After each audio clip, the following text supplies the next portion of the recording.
Le 6 août 1942, le porte-avions Shokaku était ancré dans la lagune de Truk, son pont d'envol vide, ses hangars silencieux. Sous le pont, dans une salle de conférence exiguë emplie de fumée de cigarettes, 5 officiers de la marine japonaise étaient assis autour d'une table couverte de cartes, de rapports de pertes et de résumés de renseignements.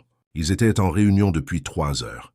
Personne n'avait parlé depuis les 10 dernières minutes. Enfin, le contre-amiral Tamon Yamaguchi brisa le silence. « Messieurs, nous devons reconnaître ce que ces chiffres nous disent. La guerre est perdue. » La salle resta silencieuse. Personne ne le contredit. Personne n'en avait besoin.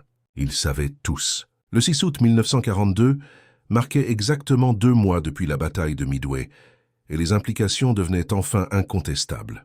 Le Japon avait perdu l'initiative de la guerre, peut-être pour toujours. Et l'ironie terrible était que Pearl Harbor, l'attaque censée paralyser la puissance navale américaine, avait au contraire garanti la défaite éventuelle du Japon. Pour comprendre comment ces amiraux étaient parvenus à cette conclusion dévastatrice, il faut remonter 8 mois en arrière. Au 7 décembre 1941, ce matin-là, la frappe soigneusement planifiée de l'amiral Isoroku Yamamoto avait atteint une brillance tactique. Les avions japonais coulèrent ou endommagèrent 8 cuirassés américains. Ils détruisirent 198 appareils. Ils tuèrent 2403 Américains. L'attaque fut exécutée presque parfaitement. Presque. Les échecs critiques devinrent immédiatement évidents pour ceux qui y prêtaient attention. Les porte-avions américains n'étaient pas au port. L'Enterprise, le Lexington et le Saratoga étaient en mer, intacts. Les immenses installations de stockage de carburant à Pearl Harbor, contenant des millions de gallons de pétrole, ne furent pas visées. La base sous-marine fut ignorée. Les installations de réparation restèrent intactes.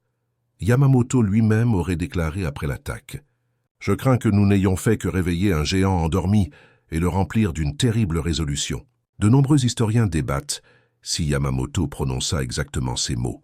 Mais les documents de renseignement naval japonais du début 1942 montrent que les amiraux supérieurs japonais comprenaient qu'ils disposaient d'une fenêtre d'opportunité étroite. Les estimations de renseignement suggéraient que le Japon avait 6 à 8 mois avant que la production industrielle américaine ne commence à submerger les avantages japonais en formation, expérience et positionnement.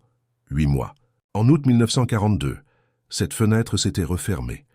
La bataille de Midway, début juin 1942, fut le tournant catastrophique. Le Japon perdit 4 porte-avions de flotte, Akagi, Kaga, Soryu et Hiryu. Ce n'étaient pas seulement des navires, c'étaient des plateformes de combat irremplaçables, équipées de pilotes irremplaçables. Le Japon était entré en guerre avec 10 porte-avions de flotte. En août 1942, il en restait 6, dont 2 endommagés. Les États-Unis, pendant ce temps, construisaient des porte-avions à un rythme qui stupéfia les planificateurs navals japonais. Dans cette salle de conférence du 6 août, les amiraux examinèrent des rapports de renseignement révélant l'ampleur réelle du désastre. Les chantiers navals américains avaient plus d'une douzaine de porte-avions de flotte en construction. Des porte-avions de classe Essex, plus grands et plus performants que tout ce que le Japon pouvait construire. Les premiers entreraient en service début 1943. D'ici 1944, les États-Unis auraient une supériorité numérique si écrasante que la stratégie défensive japonaise deviendrait impossible, mais les chiffres des porte-avions n'étaient que le début. Les rapports de renseignement détaillaient la production aéronautique américaine. En 1941, les usines américaines avaient produit environ 19 000 appareils militaires. Les usines japonaises environ 5 000. Mais l'écart s'élargissait de façon exponentielle. La production américaine accélérait, tandis que la production japonaise peinait à maintenir les niveaux actuels.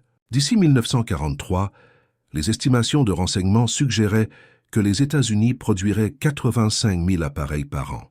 Le Japon peut-être 16 000 si tout se passait parfaitement. Le capitaine Mitsuo Fuchida, qui avait dirigé l'attaque aérienne sur Pearl Harbor, était présent à cette réunion d'août. Il avait été blessé à Midway et se remettait, mais son expertise tactique était nécessaire pour la planification. Fuchida présenta une analyse qui dévasta le moral.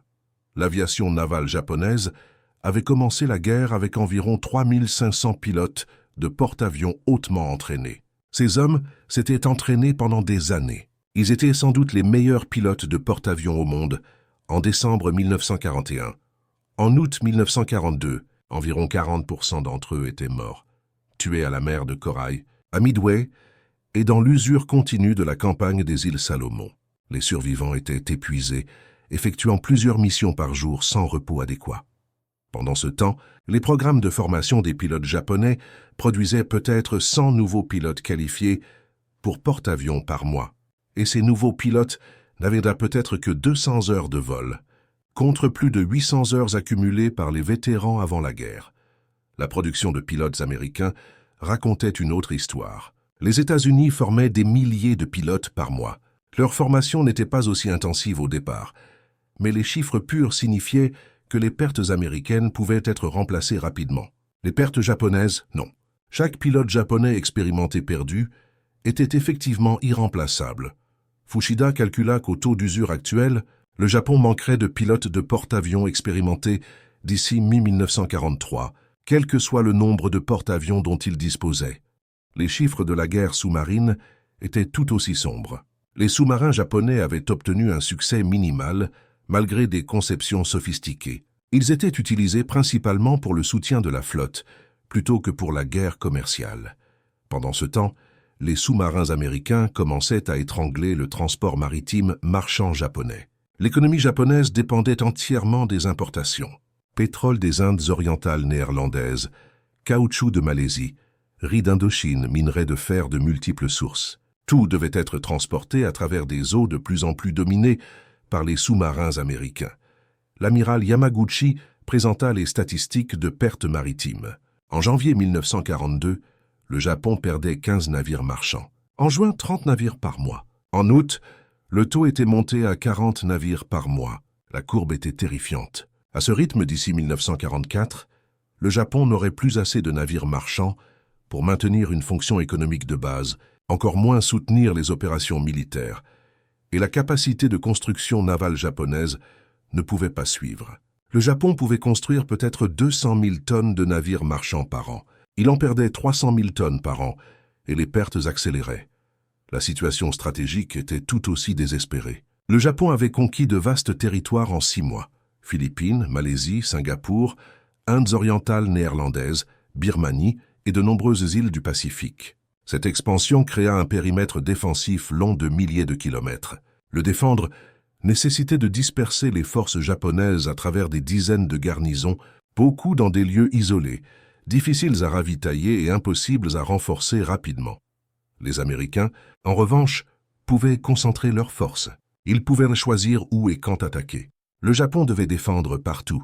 Cette asymétrie fondamentale signifiait que même avec des forces égales, les Américains avaient l'avantage. Mais les forces n'étaient pas égales. La force américaine croissait.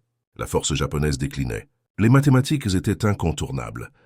Un amiral souleva la possibilité d'une paix négociée. Peut-être que si le Japon proposait de rendre certains territoires conquis, les États-Unis accepteraient un cessez-le-feu. La suggestion fut accueillie par un rire amer. Les amiraux avaient tous lu les résumés de renseignements sur l'opinion publique américaine.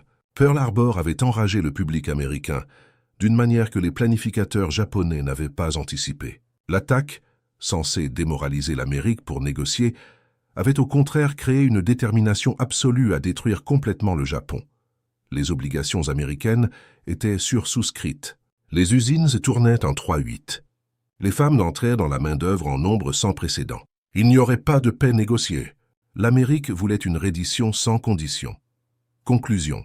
Pearl Harbor, succès tactique, catastrophe stratégique. La réunion se tourna vers la question de ce qui avait mal tourné. L'attaque sur Pearl Harbor avait atteint ses objectifs tactiques, mais stratégiquement elle avait été catastrophique. Pourquoi? L'amiral Chuichi Nagumo, qui avait commandé la force de frappe des porte-avions à Pearl Harbor, offrit sa perspective. L'attaque avait été conçue pour détruire la puissance des cuirassés américains, donnant au Japon 6 mois pour consolider ses conquêtes avant que l'Amérique ne puisse répondre. La théorie était qu'après 6 mois de défaite, l'opinion publique américaine forcerait le gouvernement à négocier. Cette théorie s'était révélée fondamentalement erronée. D'abord, les cuirassés n'étaient pas l'arme décisive. Les porte-avions l'étaient. En manquant les porte-avions américains, à Pearl Harbor, le Japon avait laissé intacts les actifs navals les plus importants de l'Amérique. Deuxièmement, la psychologie publique américaine avait été complètement mal comprise. L'attaque avait unifié l'opinion américaine d'une manière que rien d'autre n'aurait pu. Troisièmement, Pearl Harbor avait donné à l'Amérique la haute morale internationale, facilitant la construction d'alliances et l'obtention de ressources. Quatrièmement, et peut-être le plus critique, l'attaque avait été trop réussie d'une manière spécifique. Elle ressemblait à une trahison. Les diplomates japonais étaient censés remettre une déclaration de guerre 30 minutes avant le début de l'attaque. En raison de retard de décodage, la déclaration fut remise après le début de l'attaque. Cela fit apparaître Pearl Harbor comme une attaque sournoise, une violation des normes internationales. La propagande américaine l'étiqueta « jour d'infamie » et cette étiquette colla. Le Japon avait offert à l'Amérique un cri de ralliement parfait. Les amiraux parvinrent à leurs conclusions dévastatrices. Pearl Harbor avait été un succès tactique, mais une catastrophe stratégique de première ampleur. Il n'avait rien accompli de ce dont le Japon avait besoin, tout en unifiant et enrageant l'adversaire que le Japon devait absolument éviter de combattre. La guerre était désormais ingagnable. La seule question était de savoir combien de destructions le Japon endurerait avant d'accepter l'inévitable. L'amiral Yamaguchi proposa de recommander au haut commandement que le Japon cherche immédiatement des négociations de paix avant que la situation ne se détériore davantage. La proposition fut rejetée, non parce que les amiraux étaient en désaccord avec l'analyse, mais parce qu'ils savaient que de telles recommandations seraient ignorées ou pire, traitées comme du défaitisme et de la trahison. Le gouvernement militaire n'était pas intéressé par la réalité. Il était engagé à se battre jusqu'à la fin amère. La réunion se conclut sans décision, sans recommandation, juste une compréhension partagée de la vérité. Le Japon avait perdu la guerre le 7 décembre 1941. Il ne le savait tout simplement pas encore. Les amiraux sortirent, retournant à leurs devoirs, planifiant des opérations qu'ils savaient incapables de réussir, menant une guerre qu'ils savaient perdue. Août 1942.